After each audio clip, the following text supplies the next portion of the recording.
Hello guys, कैसे आप लोग। आपके जेकेएसएसबी सिलेबस में जो फाइनेंस अकाउंट असिस्टेंट और सब इंस्पेक्टर का जो सिलेबस है उसमें एक पोर्शन है मैथमेटिक्स एंड स्टैटिस्टिक्स। आज हम लोग स्टैटिस्ट वाला पोर्शन स्टार्ट करने जा रहे हैं। आज हम लोग जो टॉपिक डिस्कस करेंगे वो है methods of collecting primary and secondary data. पहले हम लोग को पता रहना चाहिए प्राइमरी डेटा और सेकेंडरी डेटा होता क्या है। इमेजिन करो मैं एक इन्वेस्टिगेटर हूँ। इन्वेस्टिगेटर वो बंदा रहता है one who conducts the investigation. Investigation का मतलब यहाँ पे अगर मुझे कोई इन्फॉर्मेशन कलेक्ट करनी है, मैं वो इन्फॉर्मेशन कलेक्ट करता हूँ, तो मैं वो इन्वेस्टिगेटर रहता हूँ। ठीक है। सपोज करो मैं इन्वेस्टिगेटर हूँ, मुझे एक स्टूडेंट के बारे में जानकारी चाहिए, जो कि एक स्कूल में एक स्टूडेंट है, मुझे इसके बारे में जानकारी चाहिए। अब वो जानकारी लेने के मेरे पास दो तरीके हैं। या तो मैं डायरेक्टली उस स्टूडेंट के पास जाऊँगा, उससे जो इन्फॉर्मेशन मुझे कलेक्ट करनी है वो कलेक्ट कर लूँगा, या मैं डायरेक्ट किसी ऑफिस में जाऊंगा, उसी प्रिंसिपल के ऑफिस में जाऊंगा, और वहाँ पे जो उन्होंने रजिस्ट्री मेंटेन की होगी हर स्टूडेंट के बारे में, जो डिटेल्स लिखी होंगी, वहाँ से वो डिटेल्स जो मुझे इन्फॉर्मेशन चाहिए मैं उस रजिस्ट्री से वो इन्फॉर्मेशन कलेक्ट करके चला जाऊँगा। यहाँ पे मैं डायरेक्टली वो इन्फॉर्मेशन कलेक्ट करता हूँ उसी बंदे से जिससे मुझे चाहिए। ये रहता है प्राइमरी डेटा, क्योंकि मैं पहली बार कर रहा हूँ ये। लेकिन अब जब मैं यहाँ पे रजिस्ट्री से वो डेटा कलेक्ट कर रहा हूँ, वो इन्फॉर्मेशन कलेक्ट कर रहा हूँ, वो डेटा वहाँ पे ऑलरेडी किसी ने कलेक्ट कर लिया है, वो इन्फॉर्मेशन ऑलरेडी किसी ने कलेक्ट कर लिया है। अब मैं वही इन्फॉर्मेशन जो ऑलरेडी कलेक्टेड इन्फॉर्मेशन है उसको कलेक्ट कर रहा हूँ। तो ये रहा आपका सेकेंडरी डेटा। प्राइमरी डेटा वो डेटा रहता है जो हम लोग कलेक्ट करते हैं फॉर द फर्स्ट टाइम, और सेकेंडरी डेटा वो डेटा होता है जिसको हम लोग फर्स्ट टाइम कलेक्ट नहीं करते। वो डेटा हम लोग कलेक्ट करते हैं जो कि डेटा ऑलरेडी किसी ने कलेक्ट कर लिया होता है। ठीक है। Primary data first hand information collected by an investigator, collected for the first time, it's original and more reliable. More reliable इसलिए है क्योंकि मैं खुद ही कलेक्ट कर रहा हूँ वो डेटा, मुझे पता है कि ये सही है, ये एक्यूरेट है, ये डेटा मैं इस पर भरोसा कर सकता हूँ कि मैंने खुद ही वो डेटा, खुद ही वो इन्फॉर्मेशन कलेक्ट की है। For example, population census conducted by government of India after every 10 years. हर 10 साल के बाद जो census government of India conduct करती है ना, अभी 2021 में चल रहा है, कंडक्ट हो रहा है, अभी कंप्लीट नहीं हुआ, अभी हो रहा है। ठीक है। हर 10 साल के बाद जो डेटा, जो सेंसस कंडक्ट करती है गवर्नमेंट ऑफ इंडिया, उसमें जो इन्फॉर्मेशन को चाहिए ना वो फ्रेश रहता है। अब वो 2011 वाला सेंसस का जो इन्फॉर्मेशन वो इनको यूज़ नहीं करेंगे। क्या करेंगे, वो फिर से हर एक घर में हर एक बंदे से इन्फॉर्मेशन कलेक्ट करेंगे, और वो जो इन्फॉर्मेशन कलेक्ट करेंगे वो फ्रेश रहेगा, वो फर्स्ट टाइम वो कलेक्ट करेंगे। समझ आए। अब कुछ तरीके हैं, कुछ मेथड है प्राइमरी डेटा को कलेक्ट करने के, जैसे direct personal investigation method, indirect oral investigation method, information through correspondents, telephonic interview, mailed questionnaire, questionnaire filled by enumerators, या इनको शेड्यूल्स भी बोलते हैं। ठीक है। अब इनको वन बाय वन हम लोग डीपली पढ़ेंगे। Direct personal investigation, under this method the investigator visits the respondents personally to collect the information. इसमें क्या करता है, जो भी इन्वेस्टिगेटर है ना वो पर्सनली जिससे उसको इन्फॉर्मेशन कलेक्ट करनी है ना, रेस्पोंडेंट हुआ वो जो रेस्पॉन्ड करे उधर से, जो हम लोगों को क्वेश्चन का आंसर दे। समझ आया। अगर कोई बंदा है राहुल, मुझे राहुल के बारे में जानकारी चाहिए, मैं राहुल के पास जाता हूँ, उससे जानकारी लेता हूँ। जो राहुल मेरे लिए रेस्पोंडेंट हुआ, मैं क्वेश्चन पूछ रहा हूँ, मुझे जवाब दे रहे, रेस्पॉन्ड दे रहा उधर से, जो रेस्पॉन्ड दे उसको रेस्पोंडेंट बोलते हैं। ठीक है। इस मेथड में, डायरेक्ट पर्सनल इन्वेस्टिगेशन मेथड में, इन्वेस्टिगेटर क्या करता है, खुद ही विजिट करता है रेस्पोंडेंट के पास, और जो इन्फॉर्मेशन कलेक्ट करनी रहती है वो कलेक्ट कर लेता है। अब हर एक मेथड के कुछ मेरिट्स है, कुछ डेमेरिट्स है। इस मेथड के मेरिट्स है, देखो, रिलायबल एंड एक्यूरेट। अगर इन्वेस्टिगेटर खुद ही जाता है, खुद ही इन्फॉर्मेशन कलेक्ट करता है, वो डेटा रिलायबल रहेगा, ट्रस्टेबल रहेगा, उस पर ट्रस्ट कर सकते हैं, एक्यूरेट रहेगा, वो डेटा पूरा एक्यूरेट रहेगा। ठीक है। फ्लेक्सिबिलिटी, इस डेटा में फ्लेक्सिबिलिटी रहे, डेटा फ्लेक्सिबल रह सकता है, क्योंकि इस डेटा में हम लोग अकॉर्डिंग टू आवर रिक्वायरमेंट हम लोग क्वेश्चंस को ऑल्टर कर सकते हैं। हम लोग को जो चाहिए हम लोग वो उनसे पूछ सकते हैं, जो जो इन्फॉर्मेशन हम लोग को कलेक्ट करना है एज पर, अभी अलग रिक्वायरमेंट है, अभी वो क्वेश्चन अलग, क्वेश्चन हम लोग को पूछना है, अलग इन्फॉर्मेशन चाहिए, नेक्स्ट टाइम कुछ और इन्फॉर्मेशन कलेक्ट करनी है, उस टाइम उस टाइप के क्वेश्चन करेंगे। ये डेटा फ्लेक्सिबल रहता है, इस ये वाला मेथड जो है वो फ्लेक्सिबल रहता है। इस वाले मेथड में हम लोग अलग अलग टाइप के क्वेश्चन कह सक कर मतलब पूछ सकते हैं, उनसे अलग अलग इन्फॉर्मेशन ले सकते हैं, एडिशनल इन्फॉर्मेशन भी ले सकते हैं। अगर ये डेटा फ्लेक्सिबल है, किसी भी टाइप के क्वेश्चंस उनसे पूछ सकते हैं, किसी भी टाइप की इन्फॉर्मेशन हम लोग ले सकते हैं, ठीक है। तो एडिशनल इन्फॉर्मेशन भी ले सकते हैं। अब डिमेरिट्स देखो, इसके नुकसान देखो। वाइड एरे के लिए ये मेथड सूटेबल नहीं है, क्योंकि अगर इतने सारे इंडिया इतनी सारी बड़ी कंट्री है, इतने सारे डिस्ट्रिक्ट्स है, इतने सारे विलेज है, अगर अब इन्वेस्टिगेटर हर एक घर के मेंबर से मिलने लगे, उनसे ऐसे पर्सनली क्वेश्चन पूछता जाए, इंफॉर्मेशन कलेक्ट करता जाए, कभी ख़त्म ही नहीं होगा। इसलिए सेंसस में इतना टाइम लगता है, हर 10 साल के, अगर हर साल 2021 के एंडिंग में ये कंप्लीट होगा, कि बहुत टाइम टेकिंग रहता है। लिखा ना टाइम टेकिंग, ये वाला मेथड बहुत टाइम टेकिंग है। प्राइमरी डेटा का कलेक्ट करने वाला ये वाला मेथड डायरेक्ट पर्सनल इन्वेस्टिगेशन, जिसमें इन्वेस्टिगेटर खुद ही विजिट करता है, ये बहुत टाइम लेता है, ठीक है। और बायसनेस रहता है इसमें। बायसनेस मतलब सब कोई को इक्वली ट्रीट नहीं करता। अगर 3 बंदे हैं, इन्वेस्टिगेटर ने इससे पूछा, इसने नहीं पूछा, तो यहाँ पे ये बायस्ड हो गया। इसने सोचा इन 2 ही से पूछता हूँ, ये वाला दिखने में अच्छा नहीं है, इससे पूछता ही नहीं हूँ, इसने इसको एक्सक्लूड कर दिया, ठीक है। ये बायसनेस नहीं होना चाहिए।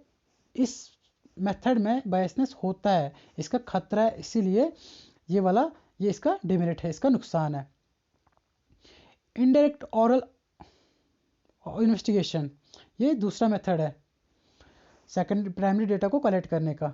Under this method, instead of directly approaching the informants, the investigator interviewed several other persons who are directly और indirectly in touch with the informants. इसमें क्या होता है, इनडायरेक्ट ऑरल इन्वेस्टिगेशन में डायरेक्टली नहीं पूछा जाता है, जिसके बारे में हम लोगों को इन्फॉर्मेशन चाहिए उससे डायरेक्टली नहीं पूछा जाता है, उससे उसके टच में जितने भी लोग हैं ना, उसके बारे में उनसे पूछेंगे हम लोग। फॉर एग्जांपल कोई ड्रग केस है, अब जो ड्रग एडिक्ट है उससे मैं उसके बारे में थोड़ी पूछूंगा कि भाई तुम ड्रग्स लेते हो, नहीं, मैं उससे रिलेटेड, उसका दोस्त होगा, उससे पूछूंगा क्या तुम्हारा दोस्त ड्रग्स लेता है। ये होता है indirect investigation, indirect oral investigation. Direct नहीं बोल सकते उसको, ये इनडायरेक्ट है, क्योंकि इनडायरेक्ट में उसको फेस भी नहीं करता हूँ। उस बंदे, जिस बंदे के बारे में मुझे जानकारी चाहिए, मैं उसको फेस भी नहीं करता हूँ। मैं उसके दोस्त के पास जाता हूँ, बोल रहा तुम्हारा जो दोस्त है वो ड्रग एडिक्ट है क्या, मतलब ऐसे कुछ क्वेश्चन पूछता हूँ। ऑरली होता है, ठीक है, फिजिकली नहीं होता है वो, उसके मतलब फेस टू फेस नहीं पूछा जाता है उस बंदे के बारे में, ऑरली रहता है वो, ठीक है। इसलिए इसका नाम है इनडायरेक्ट ऑरल इन्वेस्टिगेशन। इसके मेरिट्स देखो और डिमेरिट्स देखो। मेरिट्स, वाइड कवरेज, इससे आप बहुत बड़ा एरिया कवर कर सकते हो। इकोनॉमिकल एंड टाइम सेविंग, इससे आपका टाइम भी बचता है और आपका ज़्यादा खर्चा भी नहीं होता है। डिमेरिट देखो, indirect information, lack of accuracy, lack of uniformity, possibility of biasness, possibility of biased information. देखो इनडायरेक्ट इन्फॉर्मेशन मिलती है, अब जो इन्फॉर्मेशन मैं ले रहा हूँ वो डायरेक्ट नहीं है, वो तो इनडायरेक्ट है, क्योंकि मैं डायरेक्टली उस बंदे से नहीं पूछता हूँ, मैं उसके दोस्त से पूछता हूँ उसके बारे में, समझ आया। लैक ऑफ एक्यूरेसी, अब मुझे क्या पता वो बंदा जिससे मैं पूछ रहा हूँ, अगर राहुल ड्रग एडिक्ट है, मैं सचिन से पूछता हूँ जो उसका दोस्त है, नॉर्मल हाय शे वाला दोस्त है, हेलो वो वाला दोस्त, मैं सचिन से पूछता हूँ राहुल ड्रग एडिक्ट है, ठीक है, मैं उससे पूछता हूँ क्या ये ड्रग एडिक्ट है, वो हाँ या ना बोलेगा। तो वो अगर हाँ बोलेगा ना बोलेगा, मुझे क्या पता सही बोला कि नहीं, ये एक्यूरेट नहीं हो सकता है, ये लेस एक्यूरेट है, ठीक है। लैक ऑफ यूनिफॉर्मिटी, अब मैंने तो अभी इसका एक दोस्त है, वो ये अभी मानो दोस्त है इसका सचिन, ये बोलेगा नहीं नहीं सर ये ड्रग एडिक्ट नहीं है। अब और एक बंदा है दीपक, जो कि इसको नॉर्मली जानता है, ठीक है। अब दीपक से पूछा मैंने, उसने बोला हाँ ये ड्रग एडिक्ट है। तो जो हम लोगों को एक ही, मुझे राहुल के बारे में ही जानकारी चाहिए थी, लेकिन मैंने सचिन से भी पूछा, दीपक से भी पूछा, इसने अलग आंसर दिया, इसने अलग इन्फॉर्मेशन दी मुझे, इसने अलग इन्फॉर्मेशन दी। तो जो मेरे पास डेटा आया ना, जो मेरे पास इन्फॉर्मेशन है वो यूनिफॉर्म नहीं थी। पॉसिबिलिटी ऑफ बेस्ड इन्फॉर्मेशन, क्या पता जो दीपक राहुल के बारे में बोल रहा था, दीपक और राहुल, इधर पे था सचिन, ठीक है, सचिन इसका दोस्त है, राहुल इसका दोस्त नहीं है। क्या पता राहुल की इसके साथ कोई दुश्मनी है, इसने राहुल, क्या पता दीपक की राहुल के साथ कोई दुश्मनी है, इसने दीपक ने बोला हाँ ये ड्रग एडिक्ट है, मे बी राहुल हो ही ना। तो ये जो बायस्ड इन्फॉर्मेशन है ना, इसका डेमेरिट है, ऐसा हो भी सकता है इस वाले मेथड में। अब तीसरा मेथड देखो, इंफॉर्मेशन थ्रू कॉरेस्पॉन्डेंट्स।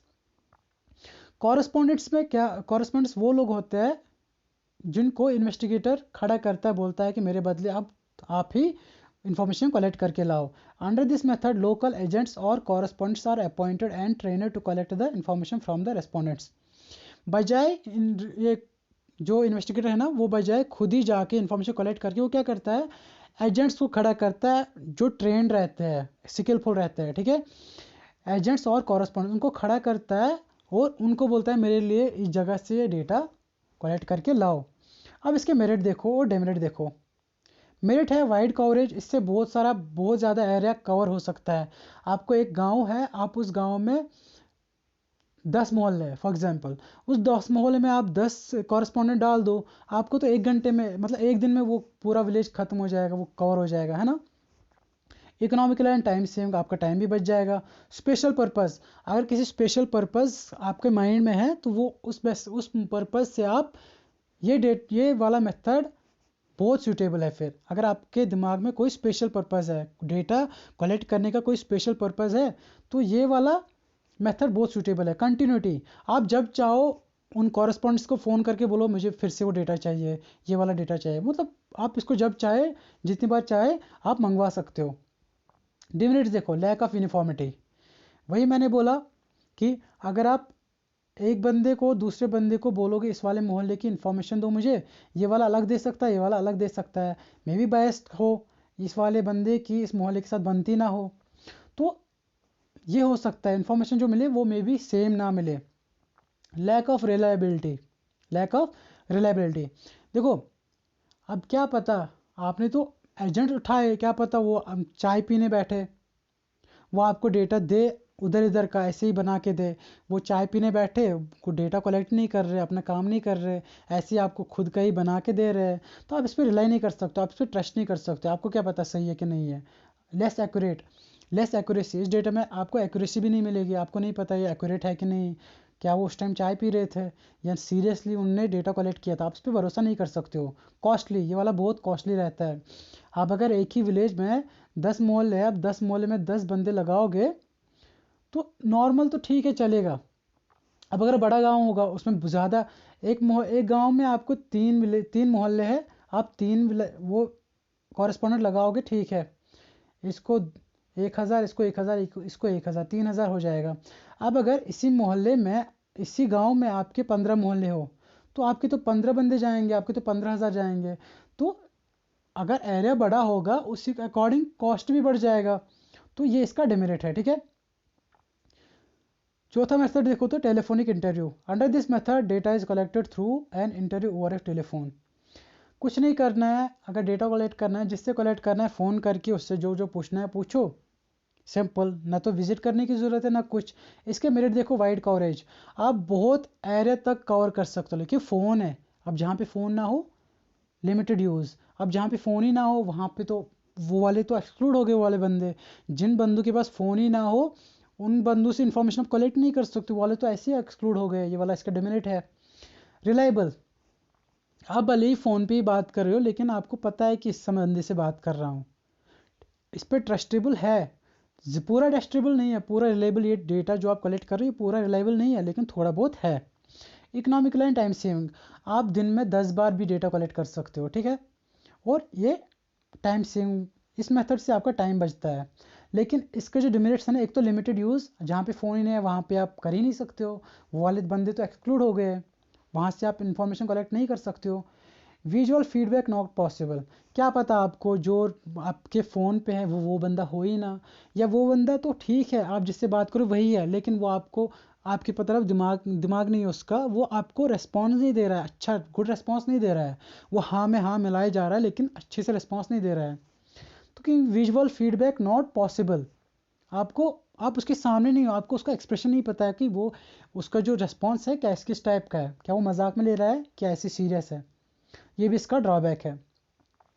बात करते हैं पांचवें मेथड की, meld questionnaire method. Meld questionnaire, questionnaire में क्या रहता है, एक पेज रहता है, पेज पे क्वेश्चन लिखे जाते हैं, ठीक है, और इधर से डिब्बा लिखा जाता है यस और नो या टिक और फॉलोज, ठीक है, ये क्वेश्चन बनाए, ये रहता है, इसको बोलते हैं क्वेश्चनरी, क्या बोलते हैं क्वेश्चनरी। अब इस क्वेश्चनरी को पोस्ट किया जाता है। Under this method a questionnaire containing number of questions related to the investigation is prepared and sent to the informers by post along with the instructions to fill. इसमें क्या किया जाता है, वो क्वेश्चनरी मैंने बता दिया क्या होता है। उस क्वेश्चनरी को पोस्ट किया जाता है, जिसको भेजना है उसको भेज दिया जाता है by post, by mail, email वगैरह, तो भेज दिया जाता है। और उस पे आपको इंस्ट्रक्शन भी मिलती है कि कैसे फिल करना है, और फिर फिल करके रिपोस्ट करना है, आपको फिर से पोस्ट करना है, वापस पोस्ट बैक करना है। फिर आपको लगता है कोई करता होगा? आपकी मेल पे दिन भर 100 सर्वे आती होंगी, ये सर्वे फिल करो, करते हो? नहीं करते हो। ये वाला ज़्यादा उतना ट्रस्टेबल नहीं है, क्योंकि इसमें बहुत लेस रिस्पॉन्स है। देखो इसका पहले ही डिमेरिट देखो, लेस रिस्पॉन्स। मेरिट देखते हैं पहले इसका। वाइड कवरेज, आपको जहाँ तक चाहो आप कर सकते हो। इसका वाइड कवरेज के लिए ये बहुत यूज़फुल है, ठीक है। इकोनॉमिकल, आपका टाइम बच जाता है। ओरिजिनलिटी, आपको डेटा जो मिलता है वो ओरिजिनल रहता है, ठीक है। Unbiased information, अनमेंटेन secrecy. Unbiased information, आपको पता है जिससे मुझे इन्फॉर्मेशन चाहिए वो बंदा खुद ही मुझे इन्फॉर्मेशन दे रहा है, तो बायसनेस का कोई चक्कर ही नहीं है। मेंटेन सिक्रेसी, मेंटेन सिक्रेसी, आप उसकी जो मतलब प्राइवेसी है ना, वो उसके और आपके बीच में रहता है, कोई थर्ड पार्टी उसमें इन्वॉल्व नहीं होता है। आप उससे जो क्वेश्चन पूछो वो आंसर दे के डायरेक्ट आप ही के पास भेजेगा, वापस किसी और के पास नहीं भेजेगा, ठीक है। डिमेरिट देखो, लिमिटेड स्कोप। लिमिटेड स्कोप इसलिए कि अब अगर कोई बंदा पढ़ा लिखा नहीं है, वो देखेगा ये क्या है, कर देगा क्लोज ऐसे ही। लेस रेस्पॉन्स, अगर कोई एजुकेटेड भी हो, पढ़ा लिखा हो, वो देगा मेरे पास इतना टाइम नहीं है, रेस्पॉन्स ही नहीं देगा, लेस रेस्पॉन्स, ये भी इसका एक डिमेरिट बोल सकते हैं। चांस ऑफ मिस इंटरप्रिटेशन, अब आपको पता नहीं, आपने, अब मैं फॉर एग्जांपल उतना पढ़ा लिखा नहीं हूँ, फॉर एग्जांपल मैं उतना पढ़ा लिखा ही नहीं हूँ, मेरे पास क्वेश्चन आएगा, क्वेश्चन मेरे पापा का नाम पूछ रहा था, मैंने अपना नाम लिख दिया, मतलब मिस इंटरप्रेट किया क्वेश्चन का। इसलिए एक गुड क्वेश्चनरी का होना बहुत ज़रूरी है। जो सेटअप ऑफ क्वेश्चंस ला रहे हो ना, उसके गुड कैरेक्टरिस्टिक्स होने चाहिए। मैं अभी यहाँ पे जो लिखा है ना, characteristics of a good questionnaire, वो ज़रूरी है, क्या क्या होना चाहिए ताकि आपको गुड रिस्पॉन्स मिले उधर से। टाइम कंज्यूमिंग है ये वाला जो है ना, क्वेश्चनरी पोस्ट के थ्रू भेजना, उसमें आपको रिस्पांस मिलेगा नहीं, बहुत कम रिस्पांस मिलेगा, और ये बहुत टाइम कंज्यूमिंग है। आप वेट करोगे अभी 1 घंटे बाद मुझे रिस्पांस मिलेगा, अभी एक मतलब 10 दिन के बाद मुझे फिर से वापस आएगा, नहीं आएगा। आधे लोग तो भूल भी गए होंगे, हम लोगों को, आधे लोगों को तो मिला भी नहीं होगा, ठीक है। अब देखो, आप अगर चाहते हो कि लेस रिस्पॉन्स खत्म हो जाए, आपको गुड रिस्पॉन्स मिले, आपको क्या करना है, सिंपल एंड शॉर्ट क्वेश्चंस। आपको जो क्वेश्चंस लिखोगे ना, ये पेज पे जो क्वेश्चंस लिखोगे ना, वो सिंपल एंड शॉर्ट होने चाहिए। क्लियर इंस्ट्रक्शन, आपको इंस्ट्रक्शन भी दिया रहना चाहिए क्लियर, कि क्या हम लोग किस लिए यूज़ कर रहे हैं, और आपको लिखना कैसे है। इंस्ट्रक्शन टू फिल, आपको ये फिल कैसे करना है। अवॉइड कैलकुलेशंस, आप ये मत लिखना कि आपके पापा की सैलरी कितनी है, ईयरली कितनी है, मंथली कितनी है, वीकली कितनी है, डेली कितनी है, वो कैलकुलेशन करने बैठे। कैलकुलेशन तो आपको अवॉइड ही करना है पूरा। Limited questions in proper order, आपको लिमिटेड क्वेश्चन डालने और प्रॉपर वे में। आप यहाँ पे ये नहीं करना कि शादी हुई है, बच्चे कितने हैं, क्यों इतने बच्चे, ये सब नहीं पूछना है। आपको एक प्रॉपर ऑर्डर में एक लिमिटेड क्वेश्चन पूछने हैं, कम क्वेश्चन और प्रॉपर ऑर्डर में। ये नहीं कि 10-12 पेज में लिखा और बंदा ऐसे देखेगा 10 पेज और बंद कर दिया। अवॉइड पर्सनल और कंट्रोवर्शियल क्वेश्चन, पर्सनल क्वेश्चन आपको उसमें पूछना ही नहीं है, कंट्रोवर्शियल रिलीजन के बारे में ये सब पूछना ही नहीं है उसमें। सिक्रेसी एश्योरेंस, आपको ये एश्योर करना है कि ये सिक्रेसी, मतलब आपका जो सीक्रेट है, आप जो हम लोग को दे रहे हो, मतलब इस पर कोई ये नहीं होगा, ये आपका सीक्रेट हमारे बीच में ही रहेगा।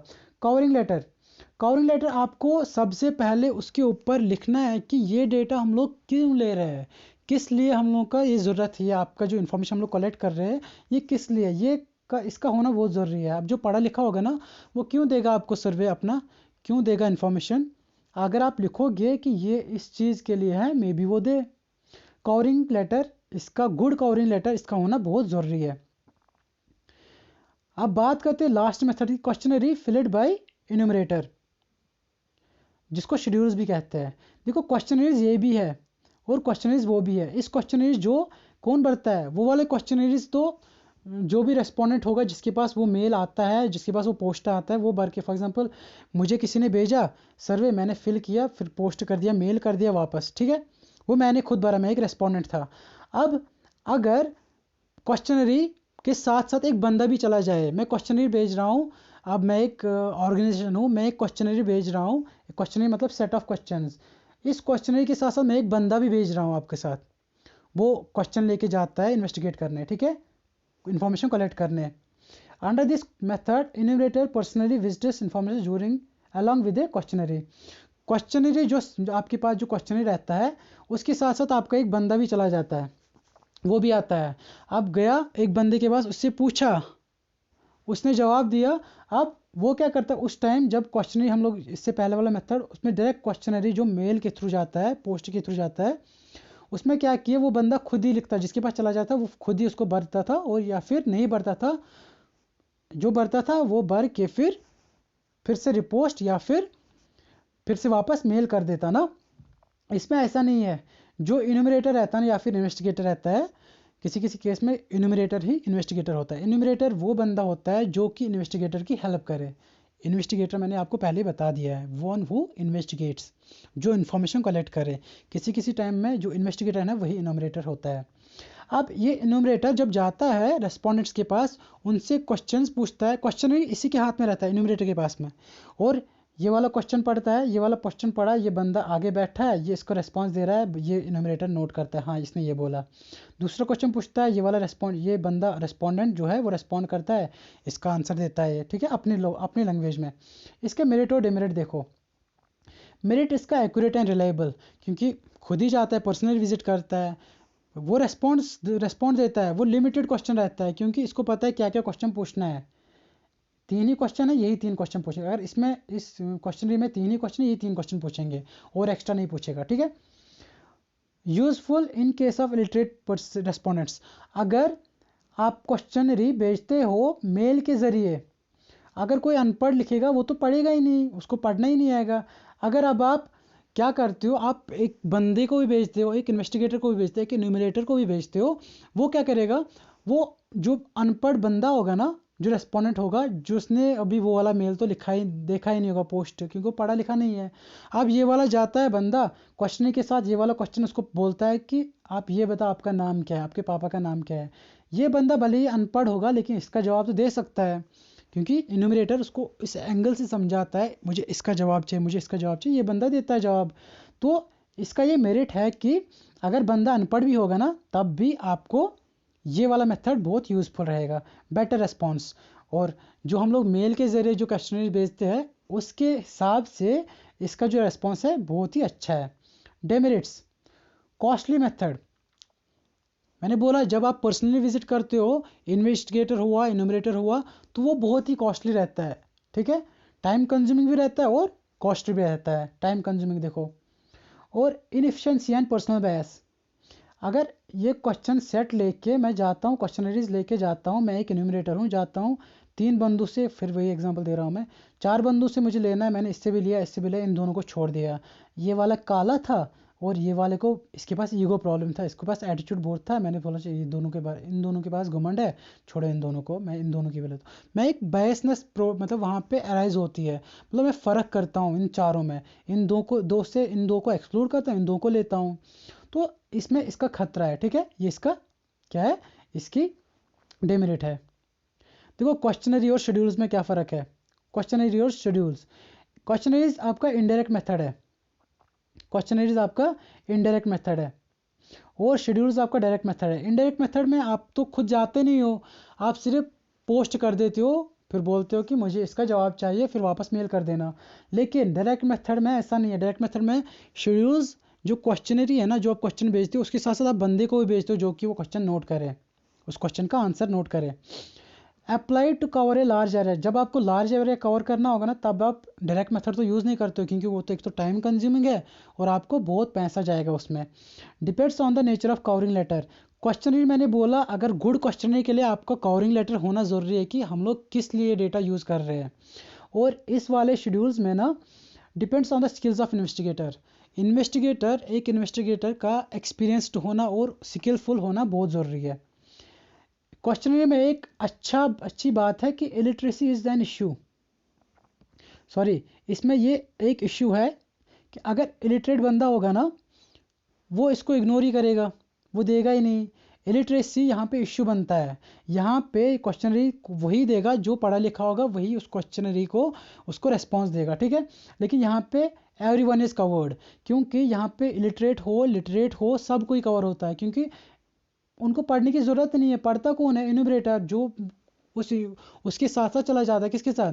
इन्यूमरेटर। जो क्वेश्चनरी है ना, क्वेश्चनरी के साथ साथ जो बंदा चला जाता है जिसका नाम ही है इन्यूमरेटर, वो इलिटरेट बंदा हो या लिटरेट बंदा हो, दोनों से क्वेश्चन पूछता है, तो हर कोई बंदा कवर होता है उसमें।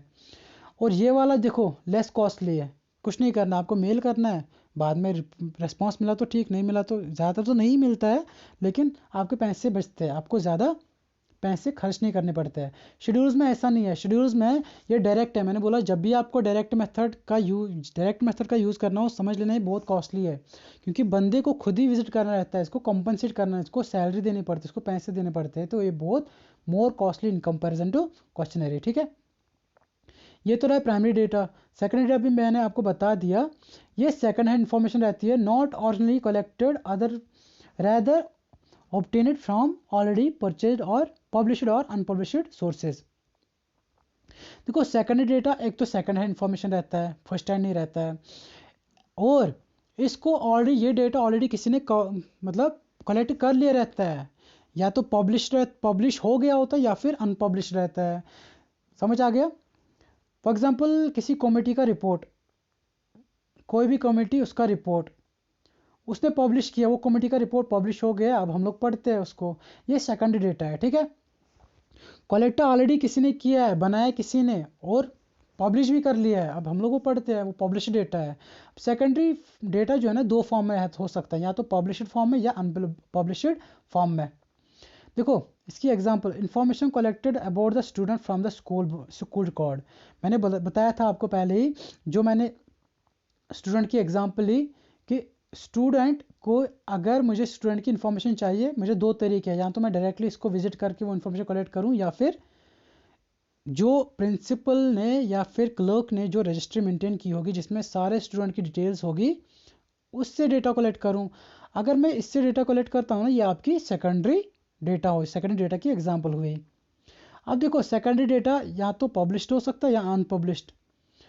पब्लिश्ड में आपकी जो गवर्नमेंट या प्राइवेट ऑर्गेनाइजेशन वो जो रिपोर्ट डालते हैं, वो आपकी हुई जो पब्लिश्ड होता है। रिपोर्ट ऑफ कमिटी, जो आपकी जो रिपोर्ट्स जो पब्लिश होती है, वो पब्लिश डेटा में आती है। Publications by trade association such as FICCI. अब अनपब्लिश्ड डेटा में कोई ऐसा रिसर्चर, स्टूडेंट ही मानो, स्टूडेंट ने कोई रिसर्च की है, फिर छोड़ दिया, किसी बारे में रिसर्च किया लेकिन पब्लिश नहीं हुआ वो रिसर्च, लेकिन वो सेकंड डेटा तो है ना, किसी बारे में रिसर्च किया, वो रिसर्च किस लिए कर रहा है, या फिर लेटर, या फिर कोई ऑटोबायोग्राफी, किसी ने कोई लेटर छोड़ दिया है, ऐसी किसी बुक में आपको लेटर मिली, वो लेटर तो ऑलरेडी सेकेंडरी डेटा है, कि आप उस लेटर को पढ़ रहे हो, उससे वो इन्फॉर्मेशन ले रहे हो, इन्फॉर्मेशन इकट्ठा कर रहे हो ना, उस लेटर को पढ़ के जो भी उसमें से इन्फॉर्मेशन निकलती है वो आप ले रहे हो, लेकिन वो आप दूसरे किसी सोर्स से कलेक्ट कर रहे हो ना, जो कि ऑलरेडी लिखा हुआ है किसी जगह पे, ये सेकंड डेटा तो है ही, लेकिन ये जो डेटा है ये पब्लिश नहीं हुआ है, इसलिए अनपब्लिश डेटा है, ठीक है। आई होप कि आपको समझ आ गया होगा पब्लिश एंड अनपब्लिश डेटा। यहाँ पे मैंने ये लिखा हुआ है ऑलरेडी, मैं आपको बता चुका हूँ प्राइमरी एंड सेकेंडरी डेटा, तभी यहाँ पे पढ़ लेते हैं। Original and collected for the first time, secondary data में collected earlier by someone else and now it's in, या तो सेकेंड डेटा या तो पब्लिश्ड डेटा में होगा या फिर अनपब्लिश्ड स्टेट में होगा, ठीक है। Primary data collected by investigator himself, लेकिन प्राइमरी डेटा को इन्वेस्टिगेटर खुद ही कलेक्ट करता है, लेकिन सेकेंडरी डेटा को कोई और कलेक्ट करता है, और यूज़ कोई भी कर सकता है। याद रखना, सेकेंडरी डेटा को कलेक्ट किया जाता है एज प्राइमरी, लेकिन यूज़ किया जाता है सेकेंडरी, ठीक है। No need of alteration, primary data में मतलब चेंज की ज़रूरत नहीं है, क्योंकि मुझे पता है मुझे अभी किस लिए डेटा चाहिए, मैं उसी मोटिव से, उसी रिक्वायरमेंट के हिसाब से डेटा कलेक्ट करूँगा, इन्फॉर्मेशन कलेक्ट करूँगा। लेकिन इसमें नहीं है, सेकेंडरी डेटा में आपको तोड़ मोड़ के, आपको जो आपको चाहिए ना, आपको ढूंढना पड़ेगा, आपको थोड़ा बहुत ऑल्ट्रेशन करनी पड़ेगी, ठीक है। मोर टाइम, देखो प्राइमरी डेटा मैंने आपको बोला कि इसमें बहुत टाइम जाता है प्राइमरी डेटा में, लेकिन सेकेंडरी डेटा में इसके कंपेयर में थोड़ा कम टाइम, कम एनर्जी या फिर कम मनी भी स्पेंड होता है, ठीक है गाइस, आई होप कि आप सबको पसंद आ गया होगा। अब नेक्स्ट वीडियो में इससे रिलेट जितने भी MCQs बन सकते हैं वो डिस्कस करेंगे। ठीक है, बाय।